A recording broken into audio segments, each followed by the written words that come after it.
Magandang umaga sa lahat. Ngayong umaga ay babasahin po natin ang sandaan at 32 kabanata ng mga awit at magbabahagi ng salita ay si Sir Tim.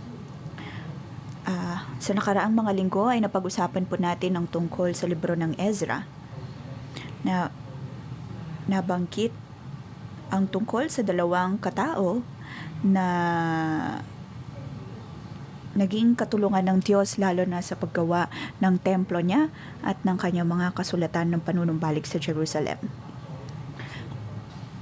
Ang banal na templo ay nagawa.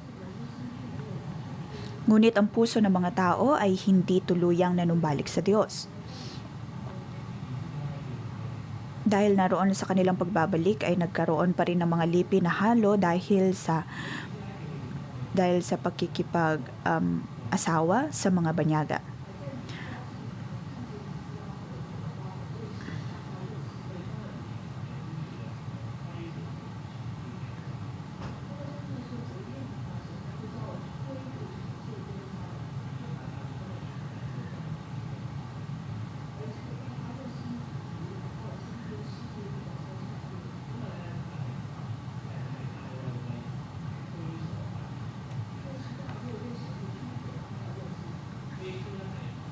Si David ay mas ikap maging sa paggawa ng templo ng Diyos at mababang kikita po natin iyon sa mga kasulatan sa Biblia.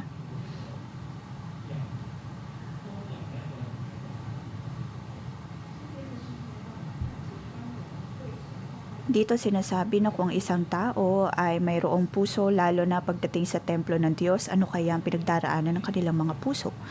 Paano sila naglalakbay tungo nito?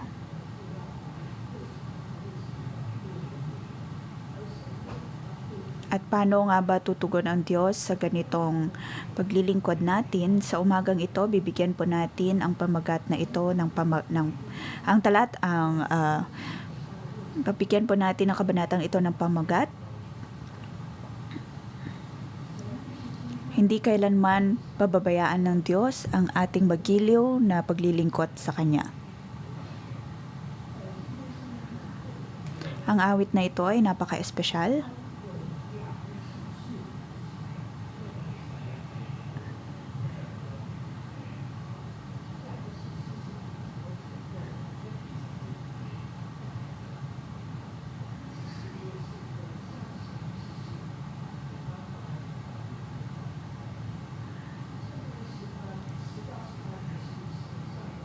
Verse 11 to 18, ang Diyos ay nangangako sa tao.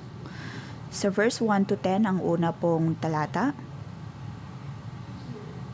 naroon ang pangako ni David para sa Diyos na siya ay lilikha ng templo para sa kanya. Verse 11 hanggang 18, sinasabi po doon na ang Diyos ay nangangako maging sa tao, na ang Diyos ay tutugon kay David at sinasabi na siyang kanyang pinili. Iyon ang pangako ni David na atin pong nababanggit.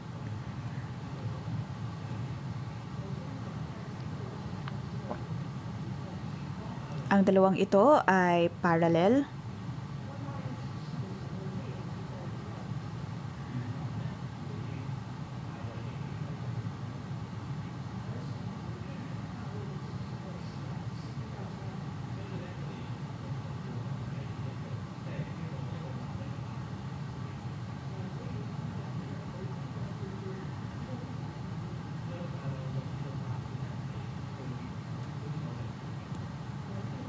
Sa verse 6 to 8 ay ang panalangin ni David tungkol sa templo ng Diyos, at ang Diyos naman ay tumugon sa mga panalangin na ito. Verse 13 to 14.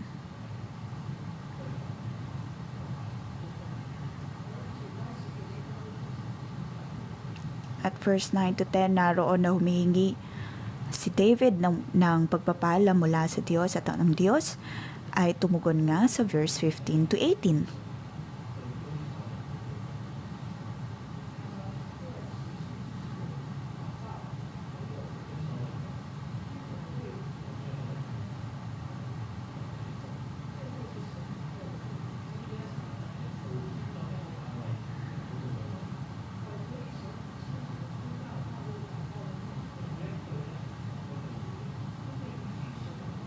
Nadinig ng Diyos ang panalangin ni David kung kaya naman siya ay tumugon sa kanya ng paisa-isa. At sa aking pagbabasa nga ng kabanatang ito, ako ay natuwa. Dahil nang si David ay mayroong pagpupursigi lalo na sa paggawa ng templo ng Diyos. Kung tutuusin, bago ang kamatayan ni David ay hindi na niya nakita ang pagkakakumpleto ng templo. Dahil sinabi ng Diyos na ang paggawa ng templo ay hindi para gawin ni David kundi ng kanyang anak na si Solomon. Sa kabila nito ay hindi pa rin tumigil ang pagpupursige ni David na maglingkod sa Diyos.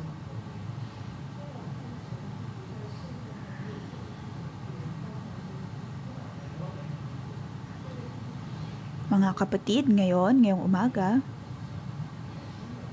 meron po ba tayong mga nais na gawin para sa Diyos? Maaring sa iglesia o kaya sa ating paglilingkod ay mayroon po tayong nais gawin para sa Kanya. Maaring matagal na po tayong nagdanais na dalhin ang isang tao sa iglesia. O kaya nais nating maging propeta, nais nating maging mga awit sa iglesia. O kaya nais nating pumunta sa isang lugar upang ang Diyos ay mapapurihan. Pinapaalala po ng kabanatang ito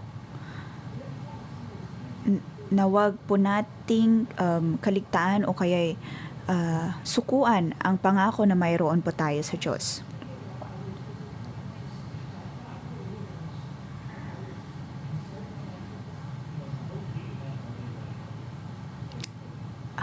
Ang Diyos ay natutuwa pa rin kay David.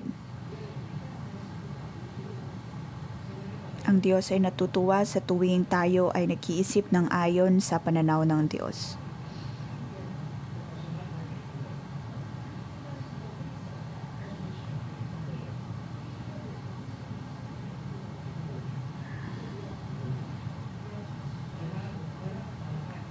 Tayo po ay dapat na magpatuloy sa paggawa o kaya pagkilos ayon sa ating nais na gawin para sa Diyos.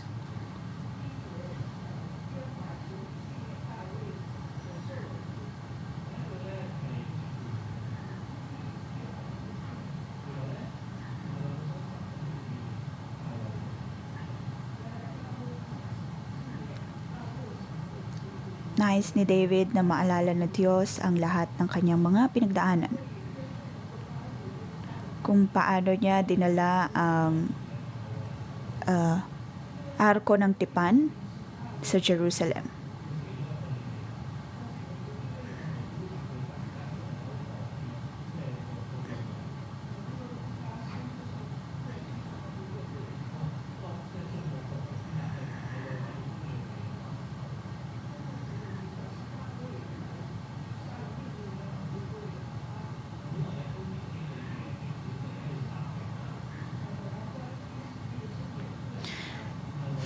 Naroon na maraming naglilingkod at si David ay isa sa mga naglilingkod, ngunit naapektuhan din ang kanyang buhay mag-asawa.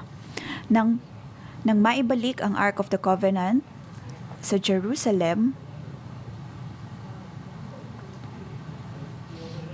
naroon na siya ay pinahiya ni Michal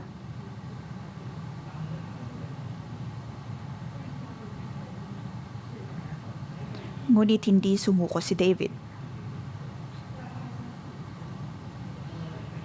Verse 2 to 5, narito ang panalangin ni David. Panalangin niya para sa kanyang sariling puso. Verse 2 to 5.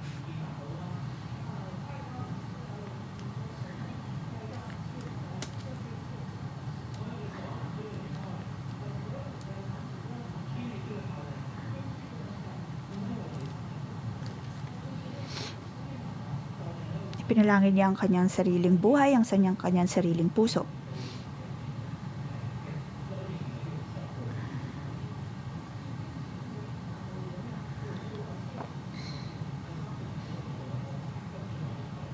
Verse 3 to 4. Di ako uuwi, nangangako ko na hindi hihimlay hanggat si Yahweh ay wala pang lugar na matitirahan, isang templong laan sa makapangyarihang Diyos ni Jacob. Verse 3 to 5.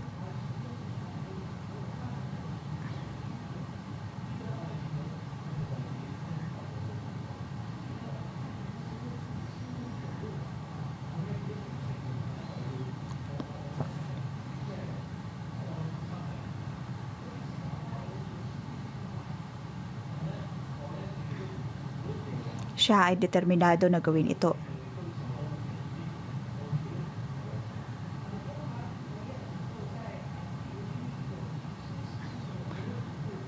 Bago ang Diyos,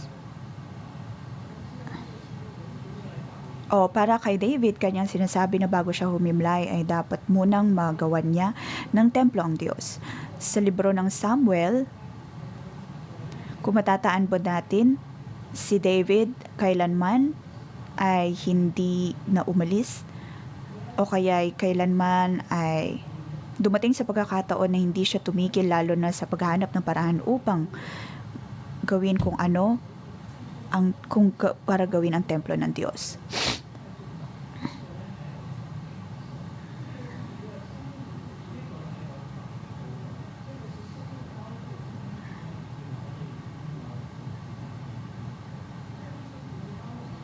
Mga kapatid, kung nais po nating gumawa ng mga bagay para sa Diyos, una ay dapat po nating ipanalangin ang ating mga puso. Kung tayo po ba ay tunay na dumudulog sa Diyos, pagkatapos ay binibigyang kahalagahan kung ano man ang binibigyang kahalagahan ng Diyos. Hindi lamang po natin ipinapanalangin ang katagumpayan ng isang bagay, dahil ito man din ay napakahalaga.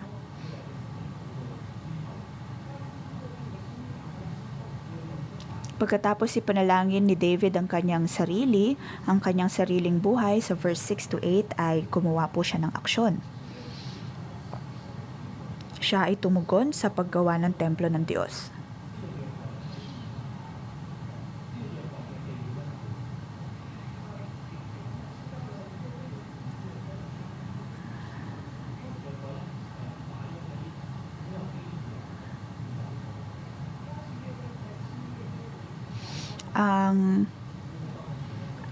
Ang arko ng tipan ay nasa Kias Jearim ng 20 taon.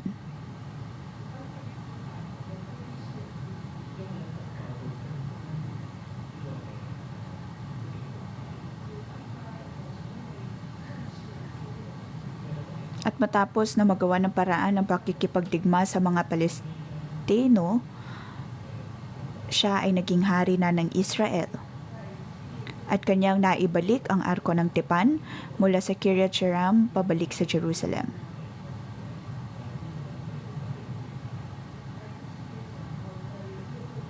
Verse 7,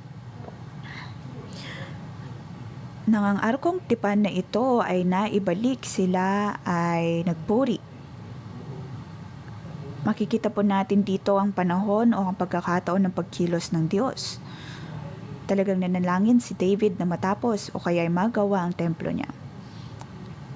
Sa atin pong paglilingkod, dapat po nating makita ng maigi kung ano ang ating pagkakakilanlan at ang ating pagkakatawag.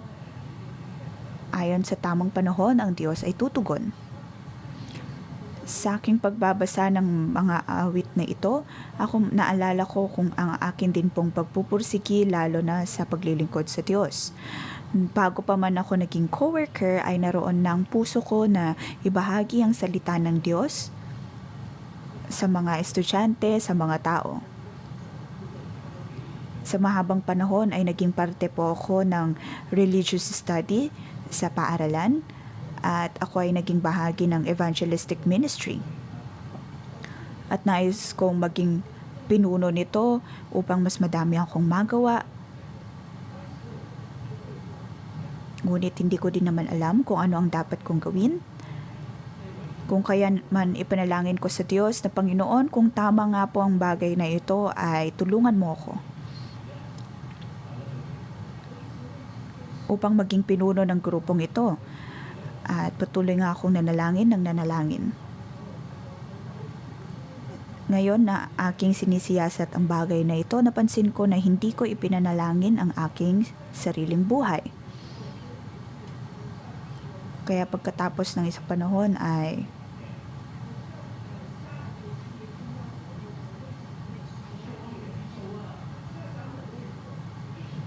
ako ay nagtungo sa Diyos.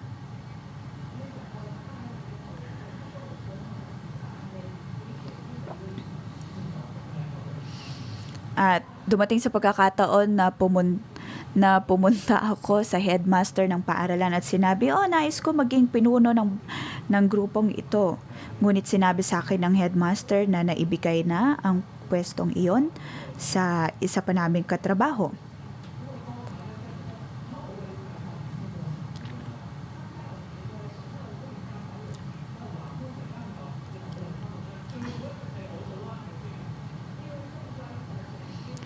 Sa loob-loob ko ay inisip ko na ako ay mula sa 611, dapat na ako ang maging pinuno ng grupong ito at marami na akong inisip na hindi maganda.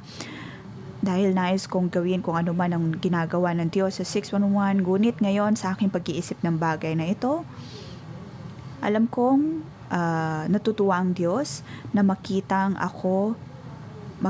akong ginagawa ang lahat para sa Kanya, ngunit hindi ito ang pinakatamang paraan sa paggawa nito.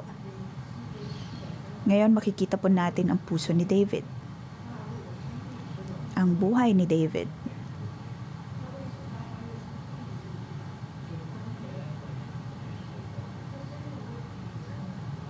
Ang kanyang paglilingkod ay hindi po ayon sa kalamnan, bagkus ay ayon sa Espiritu.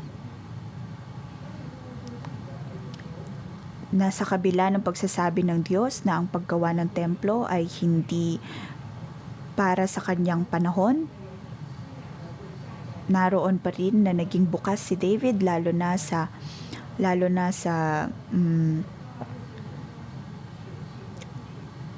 paghahanda sa susunod na henerasyon na tunay na makakagawa ng kalooban ng Diyos.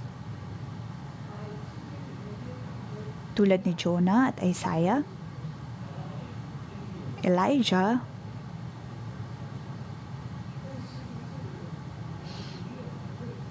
sinasabi po dito sa mga awit na dapat po nating ipanalangin muna ang ating mga puso.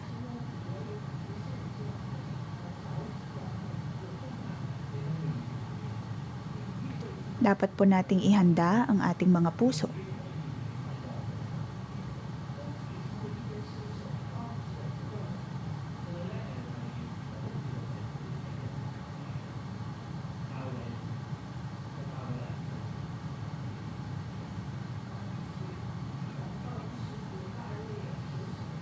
Verse 9 to 10.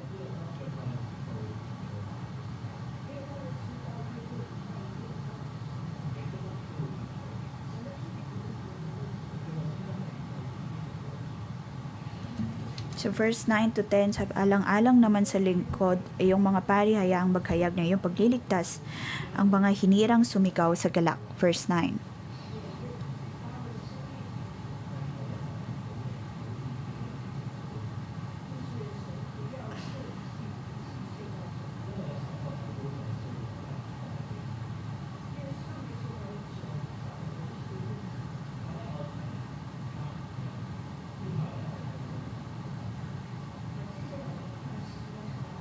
(11 to 18).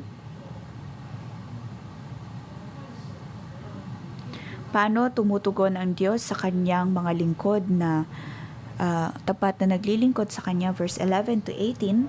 Ito po ang pangako ng Diyos para sa tao.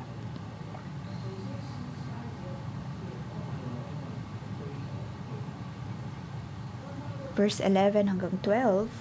Nang si David ay naging masigasig para sa templo ng Diyos, Ganon din na ang Diyos ay natutuwa pagdating sa templo na inihahanda ni David.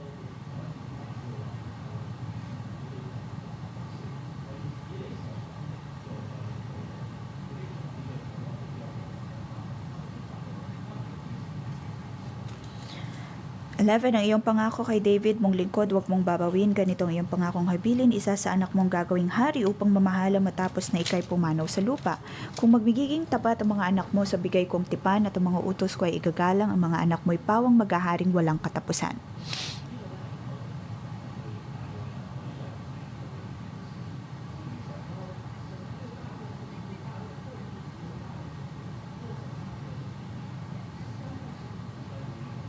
Verse 13 hanggang 14.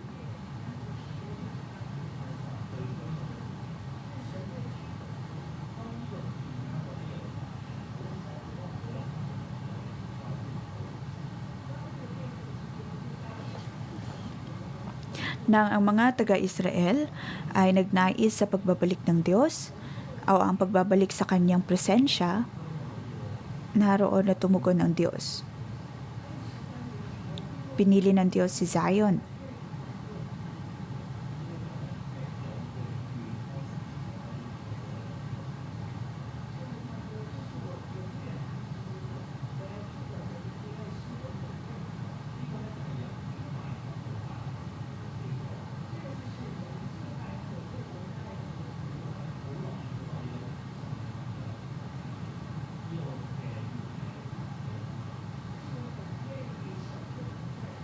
Sa atin pong komunidad ay mayroon din pong epekto ang atin pong paraan ng paglilingkod. Verse 15 to 18.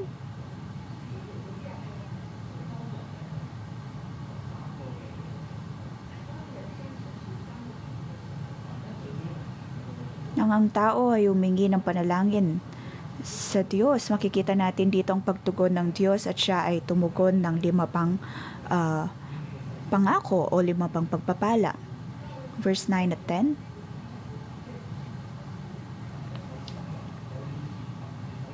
So verse 15, ang lahat ng bagay na hingi ni Zion, aking ibibigay, hindi magugutom ang dahop sa buhay.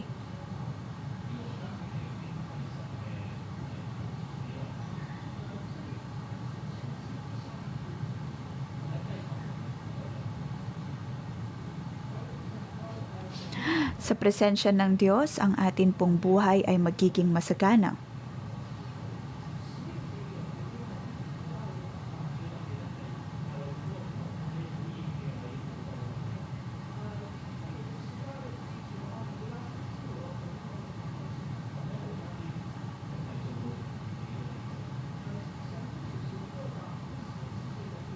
Ang Diyos ay hindi po tumatalikod sa tao. Naroon ipinangako ng Diyos na ang kanyang mga lingkod ay magtatagumpay.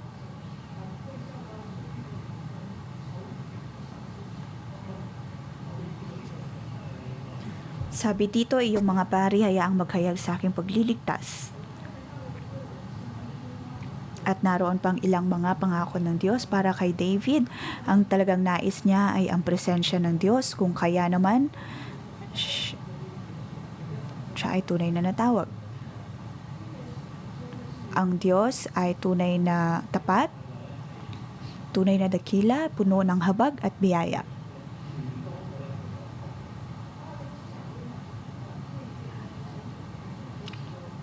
Si David ay may ilan lamang pangako sa Diyos, ngunit naroon na ipinagkalooban siya ng Diyos ng mas marami pang mga pagpapala.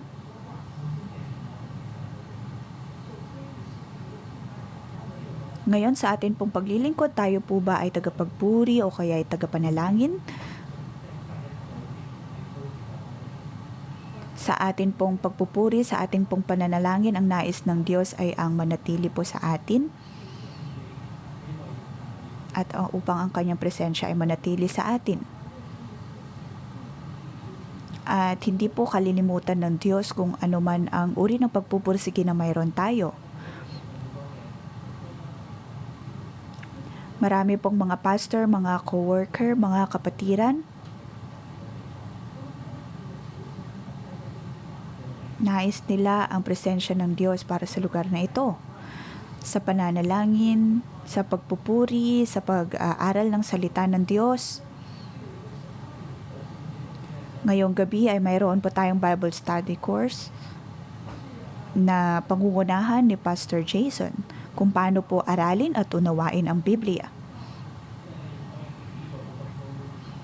Ngayon ay mayroon pong 1,300 katao ang nagpalista dito at makikita natin kung gaano karaming mga tao ang nagnanais para sa salita ng Diyos, kung kaya na makikita natin ang patuloy na revival sa 611.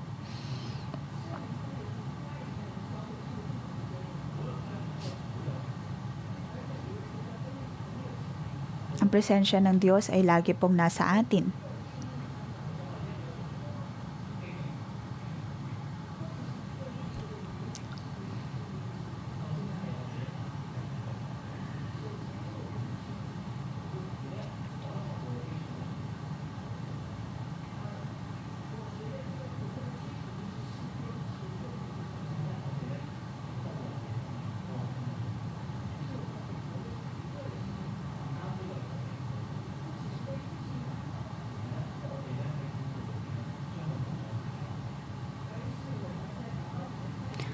Sa atin pong pananalangin ay dapat po nating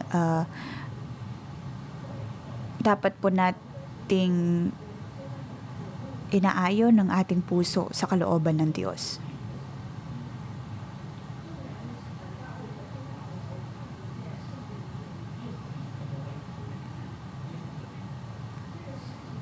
Tulad ng naging sitwasyon ni David,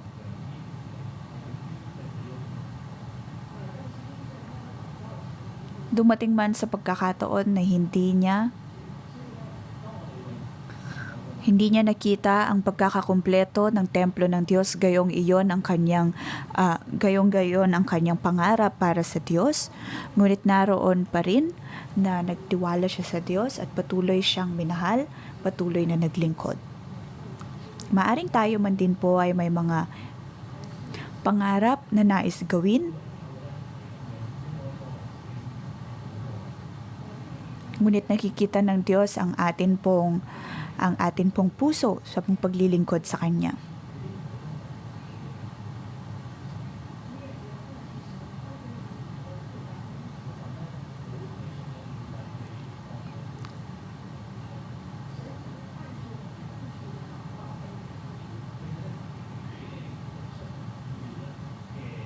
Pinapahalagahan po ng Diyos ang bawat nating panalangin, ang bawat nating nais.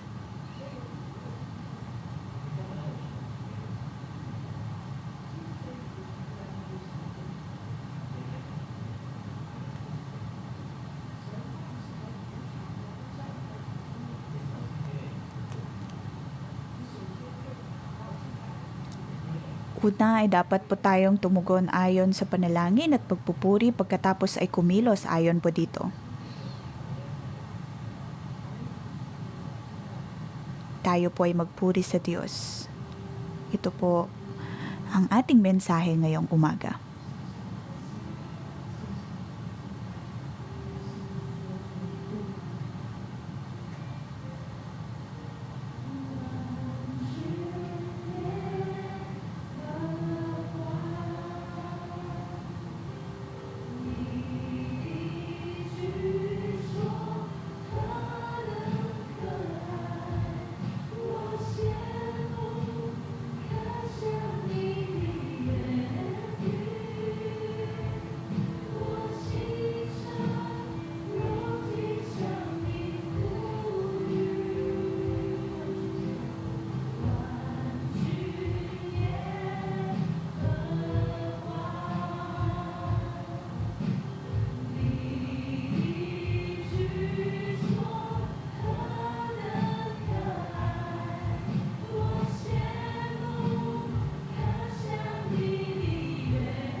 Panginoong Diyos, kami ay nagpupuri sa iyo at nagpapasalamat.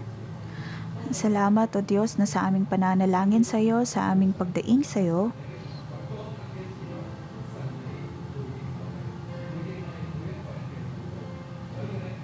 Panginoon, salamat sa pagsagot mo sa aming mga panalangin. Mga kapatid, ngayon tayo po ay magpasalamat sa Diyos dahil Kanyang nadidinig ang bawat nating panalangin. Tayo po ay magpasalamat sa Kanya. At sa atin pong pagbibigay pasasalamat, anumang mga panalangin ang mayroon tayo, naway madinig tayo ng Diyos. Dapat po nating sampalatayanan na tayo ay Kanyang pakikinggan. Mula sa kaibuturan ng ating puso, tayo po ay magpasalamat sa Kanya.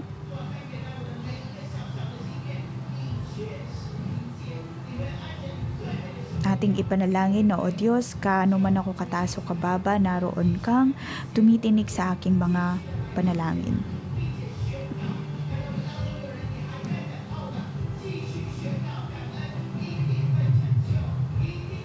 Maaring ngayon kayo ay naghihintay pa lamang, inyong sabihin sa Diyos na ang lahat ng ito ay mapapangyari pa rin.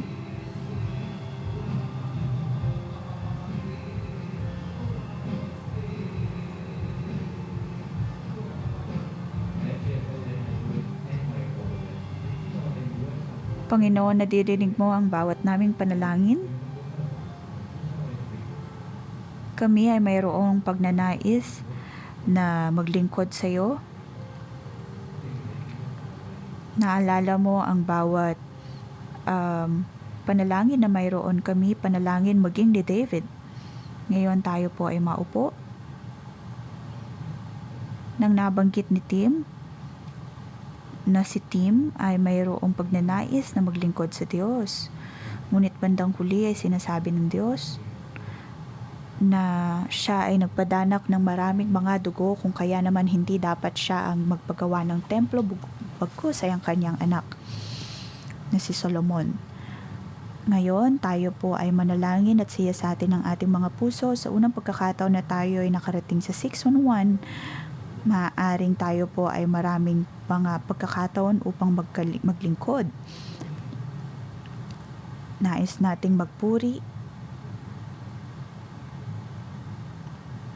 Ninais nyo na magdisipulo ng mga tao.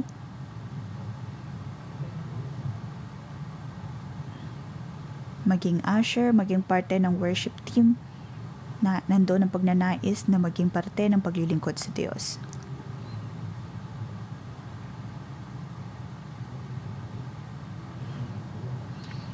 O maaaring may nabanggit kayo na nakdulot ng sakit sa iba.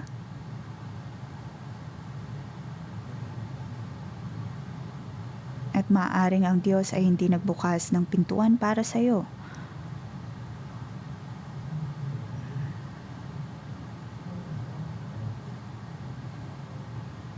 Nasa puso mo na nais na maglingkod sa Diyos, ngunit pakiramdam mo hindi ka binibigyan ng oportunidad o kaya pagkakataon na maglingkod sa Kanya.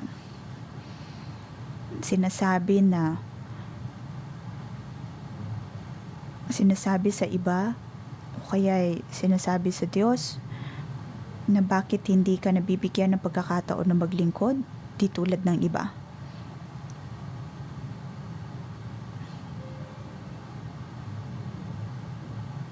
Kung kaya naman sa puso mo ay nais mo na ring sumuko. Kung ikaw ay inuudyok ng Diyos,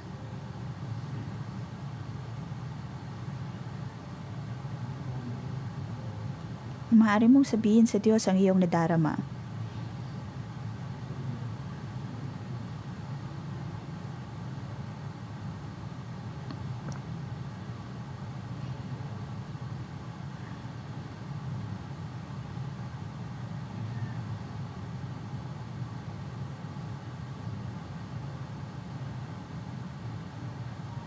Kung kayo po ay inuudyok ng Diyos, maaari po kayong pumunta sa harapan at kayo ay maipapanalangin.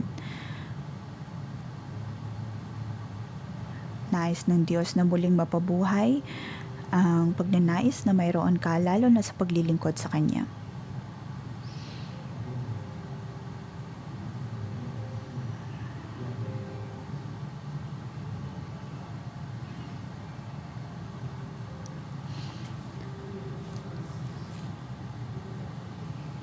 Kung kayo po ay nanonood online, mga kapatid,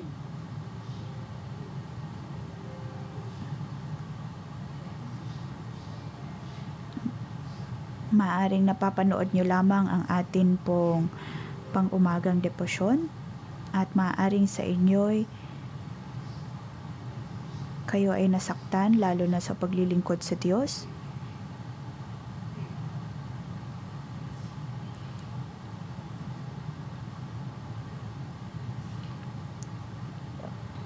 Maaring kayo ay nasaktan kung kaya nawalan na din kayo ng gana lalo na sa paglilingkod. Kayo man po ay nanonood online o kaya ay narito sa lugar na ito, maaari ninyong ilagay ang inyong kamay sa inyong mga puso dahil nais po namin kayong ipanalangin.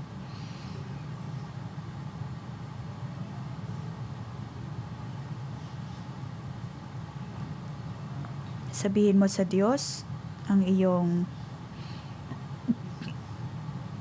ang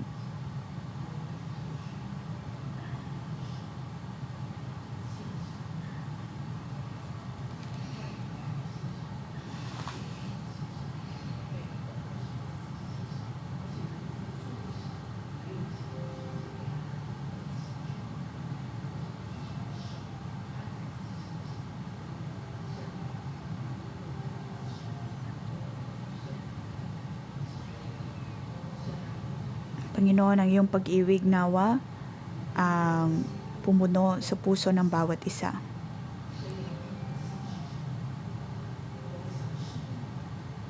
Panginoon, ang aming pag-ibig sa iyo ay totoo. Ito ay totoo na ang nais lamang namin ay ang maglingkod sa iyo. Kami ay nasaktan, kami ay nalulungkot.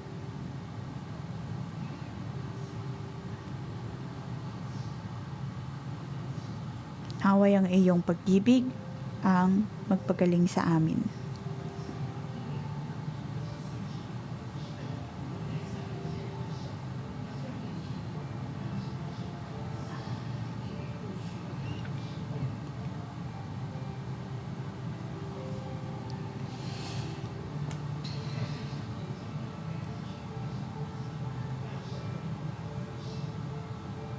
Kung kayo po ay nanonood online,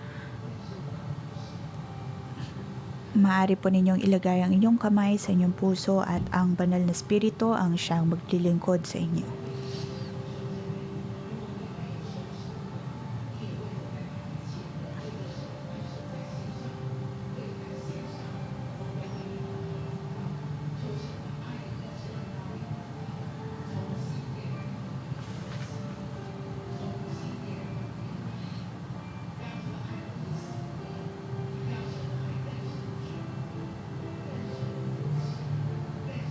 Naway pag-ibig ng Diyos ang siyang pumuno sa bawat isa.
Panginoon, naway ang iyong kagalingan ang siyang madama ng bawat isa. Ang iyong presensya ang pumuno sa amin. Banal na Espiritu, ikaw ang magbabago sa amin. Tulungan mo kami na mapabago. Panginoon, pinupuri ka namin at pinapasalamatan.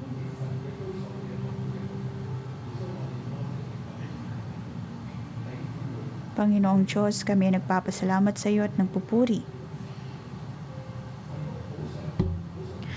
Mga kapatid, tayo pong lahat ay lingkod ng Diyos. Nais niya na manatili po sa atin.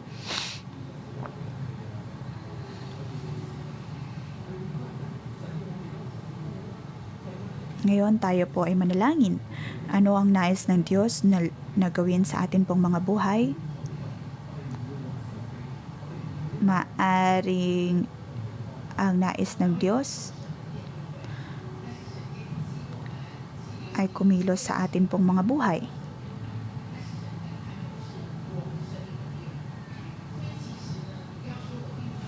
Ang nais ng Diyos ay ang kumilos sa ating mga buhay. Maaring lagi nating sinasabi na hindi natin nadidinig ang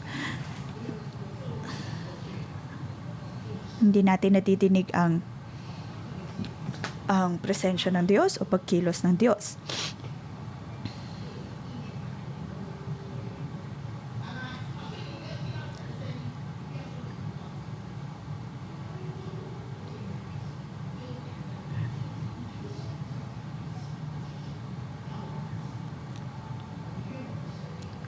Ngayon ay siyasatin po natin ang ating mga buhay. Ano kaya ang mga bagay na nais ng Diyos na ituro po sa atin? Atin pong ibahagi kung ano ang mga bagay na ipinapaalala ng Diyos sa atin.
Atin pong isuko ang ating mga buhay sa Diyos.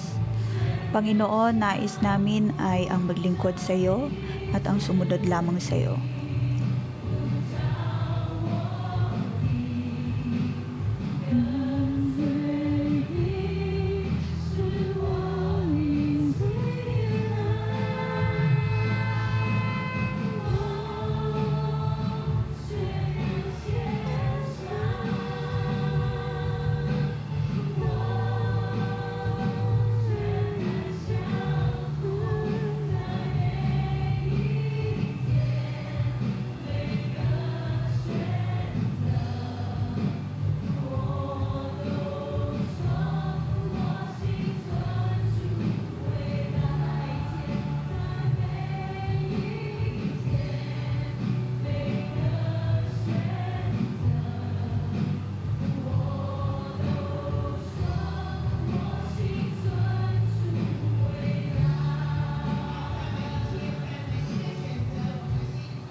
Sa bawat desisyon na mayroon po tayo, atin pong purihin ng Diyos.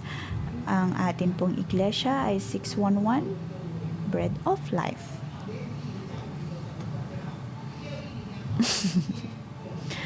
Maaaring hindi halos di po natin alam kung ano ang presensya ng Diyos. Ngayon, atin pong ipanalangin ang ating Bible study ngayong gabi. Ito ay para equipping course. Hindi rin po ito Bible school course.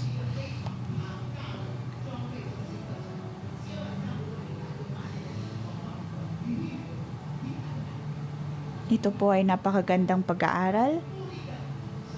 Magkakaroon po ng napakalaking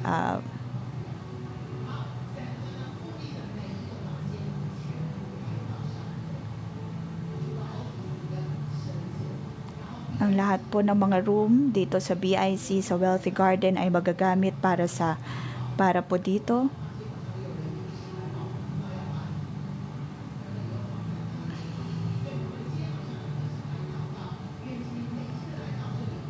Mga kapatid, atin pong ipanalangin ang mga ito para po itong Kung Fu Panda martial art course. Kung nais po nating aralin ang Biblia, ay maaari po tayong tumulog dito. Atin pong ipanalangin ang kursong ito ngayong gabi.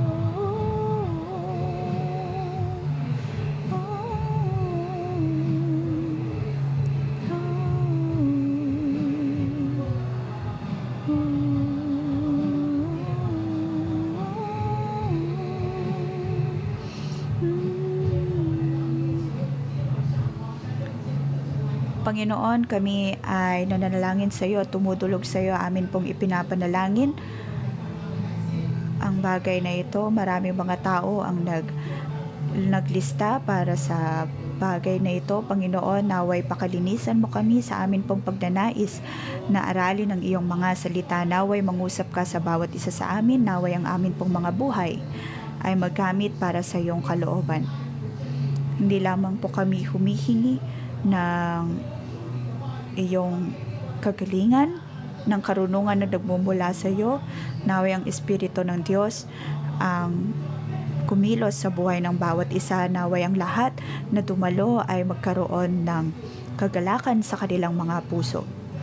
Sa ngalan ng Panginoong Yesus, aking pinagpapala ang bawat isa na nanonood din online. Ikaw, O Diyos, ang siyang magpapala sa lahat sa inyo pong mga buhay.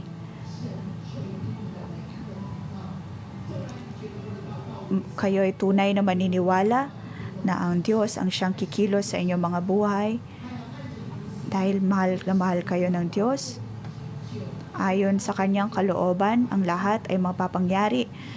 Sa ngalan ng Panginoong Yesus, aking pong pinagpapala ang bawat isa. Ang inyong mga buhay ay punong-puno at kayo ay magkakaroon ng kaligayahan At sa ngalan ng Panginoong Yesus, sa inyong pong mga buhay, dahil sa Diyos, kayo man din po ay magiging sisidlan ng o kaya templo ng Diyos, templo ng kanyang Espiritu.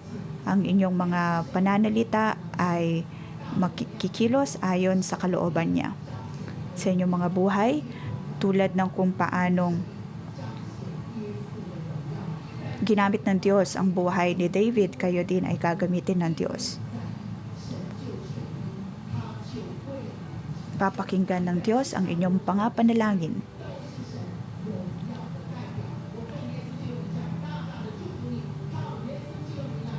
Sa ngalan ng Panginoong Yesus, pinagpapala ko kayong lahat. Amen.